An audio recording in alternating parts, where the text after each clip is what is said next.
Time Traveler's Journey to Qing Dynasty is a learning activity that takes place at the Palace Museum in China. It was the central government and the living place of the emperors of Qing Dynasty.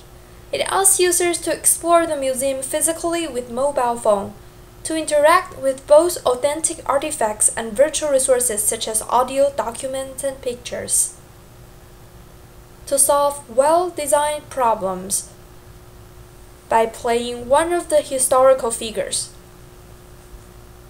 There are several examples of learning activities conducted in museum setting illustrated in the article Designed for Mobile Learning in Museum that indicates the feasibility and effectiveness of Time Traveler's Journey, since they all share some common features. From theoretical perspective, the theory of augmented reality, embodied cognition, situated learning, and learning as a detective support the framework of the learning activity. History is complex. The history we learn is reconstructed by scholars from fragmented and sometimes even false sources that pass down from generation to generation. Moreover, there are lots of soap opera, movies, and novels with historical themes for commercial use that may result in stereotypes and misunderstandings of some historical events among audience. The major goal for this learning activity is to teach people to view history critically and objectively. Also, it aims to improve 21st century skills, which have become increasingly important these days. Third, according to Malone, challenge, curiosity, fantasy are three factors that make participatory context of activity motivating. Time Traveler's Journey to Qing Dynasty incorporate these three elements during the exploring process that can motivate participants to learn history in a fun way.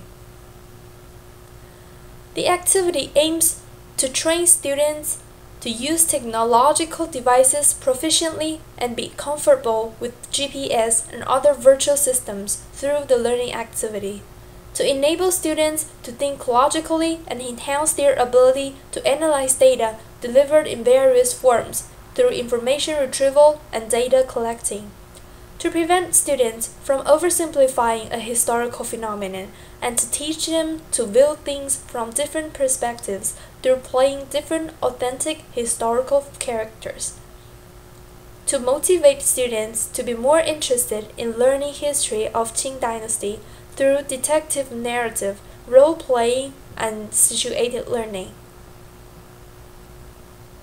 The learning activity mostly targets at Chinese high school and college students who have sufficient previous knowledge which is expected to support students in problem solving and hypothesis formulation during the activity. Of course, there are potential threats concerning the learning activity. First, the use of mobile phone requires the text not to be lengthy, or it will be inconvenient for them to focus on important information. But since it has a complicated storyline and offers virtual resources, certain amount of text is still needed. There should be a balance between them. Second, even though it's helpful to provide extra information such as links on the screen from players to know more about the history, it's still not a good idea to insert it during the activity. It's likely that players may be distracted and can't focus on it again, but it's possible to provide extra information at the end of it. Third, we should try to avoid letting players type on mobile phone, even if it may help manage clues. It's more efficient and engaging in terms of game mechanics to offer multiple choices during the reasoning process. Fourth, more efforts should be put in plots, levels of difficulties, and user interface so that it can keep players' attention throughout the activity.